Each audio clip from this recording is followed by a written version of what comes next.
मंच पर उपस्थित पश्चिम बंगाल के राज्यपाल श्रीमान जगदीप धनखड़ जी,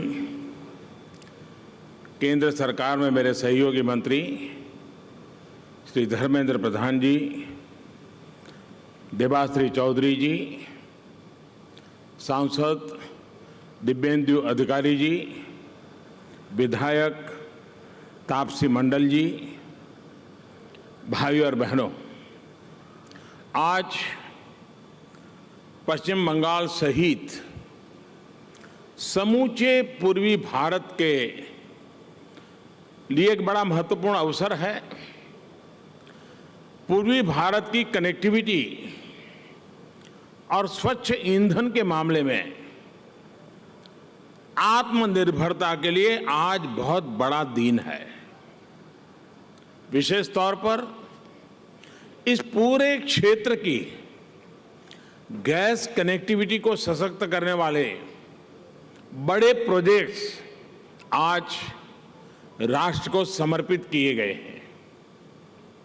आज जिन 4 प्रोजेक्ट्स का लोकार्पण और शिलान्यास किया गया है, उनसे पश्चिम बंगाल सहित पूर्वी भारत के अनेक राज्यों में ईज ऑफ लिविंग और ईज ऑफ डूइंग बिजनेस दोनों बेहतर होंगे।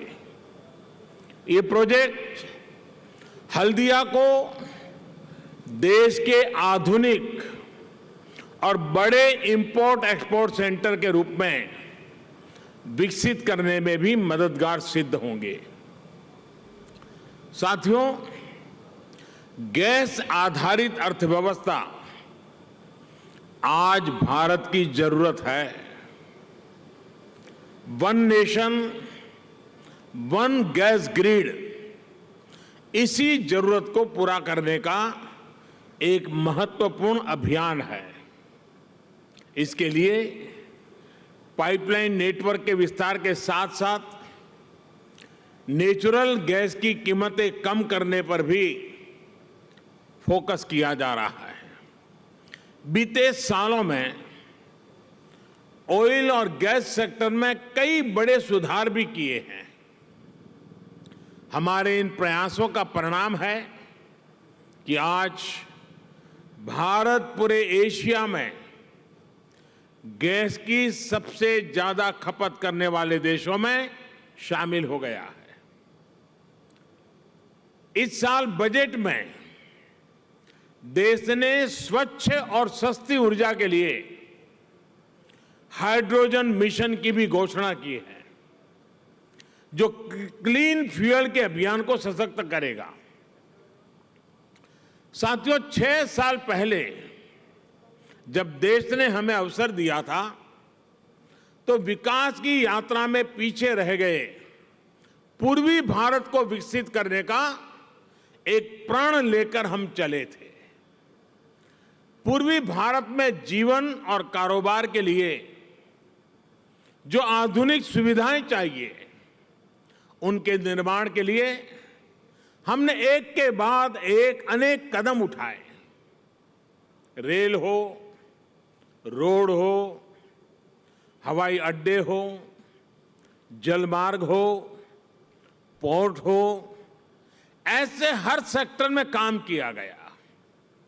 इस क्षेत्र की सबसे बड़ी समस्या ये पारंपरिक कनेक्टिविटी का अभाव तो था ही, गैस कनेक्टिविटी एक बहुत बड़ी दिक्कत थी।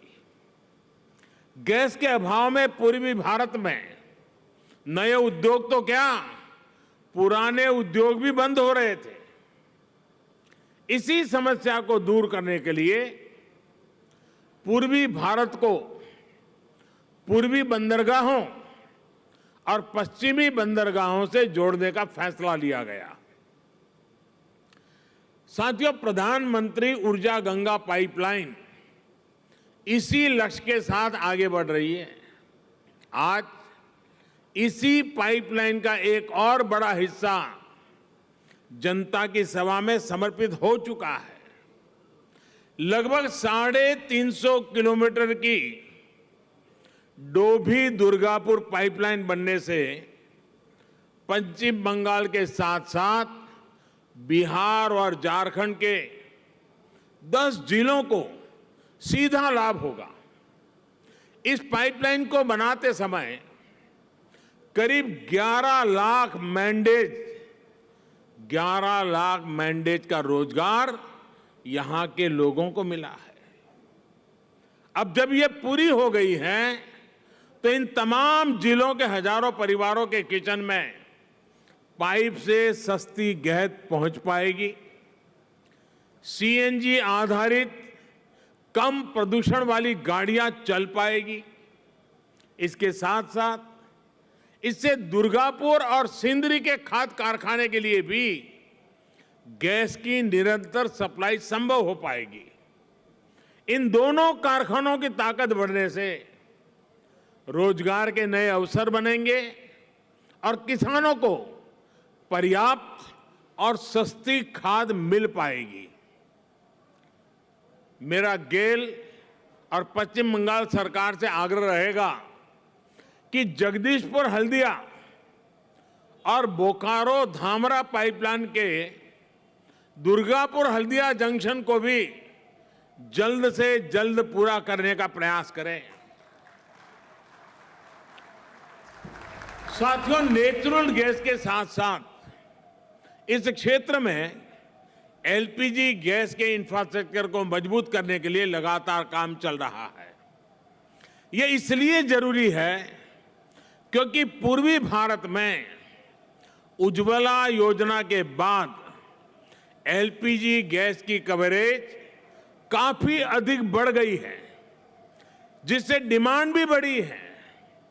उज्ज्वला योजना के तहत पश्चिम बंगाल में करीब करीब 90 लाख बहनों बेटियों को मुफ्त गैस कनेक्शन मिला है। इनमें से भी 36 लाख से ज्यादा एसटी और एससी वर्ग की महिलाएं हैं। वर्ष 2014 में पश्चिम बंगाल में एलपीजी गैस की कवरेज सिर्फ 41% थी। हमारी सरकार के लगातार प्रयास से अब बंगाल में एलपीजी गैस की कवरेज 99% से ज्यादा हो गई है। कहां 41 और कहां 99 से भी ज्यादा। इस बजट में तो देश में उज्ज्वला योजना के तहत 1 करोड़ और मुफ्त गैस कनेक्शन गरीबों को देने का प्रावधान किया गया है। इस बढ़ती डिमांड को पूरा करने में हल्दिया में बनाए एलपीजी इंपोर्ट टर्मिनल बहुत अहम भूमिका निभाएगा। पश्चिम बंगाल, उड़ीसा, बिहार, झारखंड, छत्तीसगढ़, यूपी और नॉर्थ ईस्ट के करोड़ों परिवारों को इससे सुविधा मिलेगी। इस सेक्टर से 2 करोड़ से ज्यादा लोगों को गैस सप्लाई मिलेगी। इनमें से करीब 1 करोड़ उज्ज्वला योजना के ही लाभार्थी होंगे।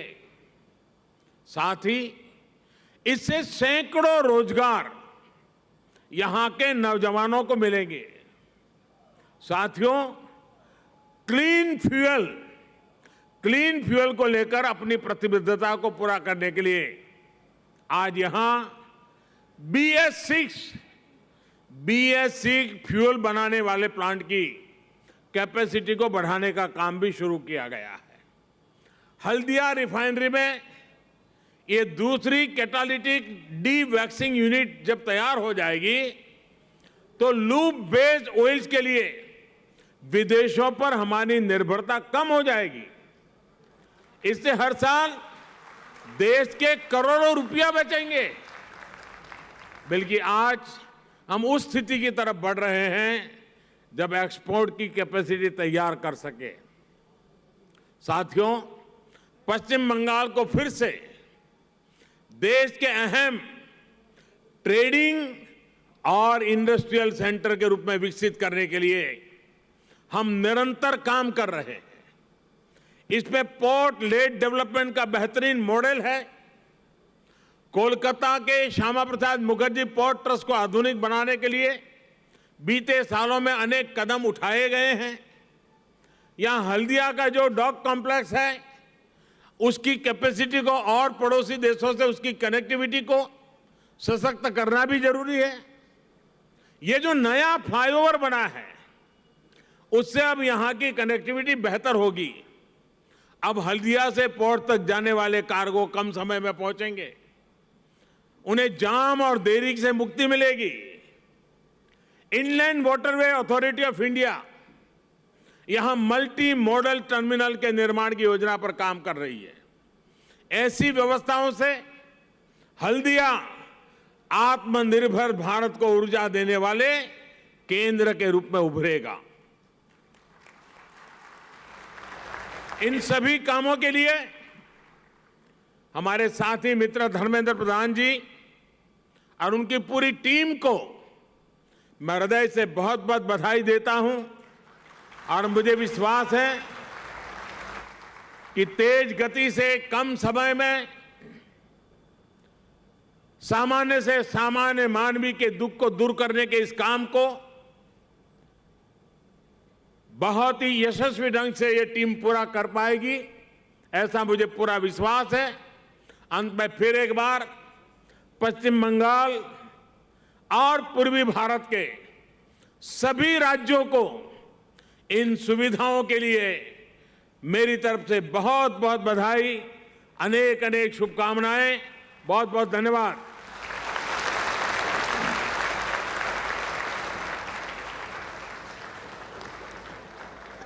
আন্তরিক ধন্যবাদ জানাই মাননীয় প্রধানমন্ত্রীজিকে। তিনি আজ আমাদের এই অনুষ্ঠানের শেষ লগ্নে, তাকে আমরা সবাই আরেকবার দাঁড়িয়ে উঠে করতালি দিয়ে আমাদের আন্তরিক শ্রদ্ধা, ধন্যবাদ, কৃতজ্ঞতা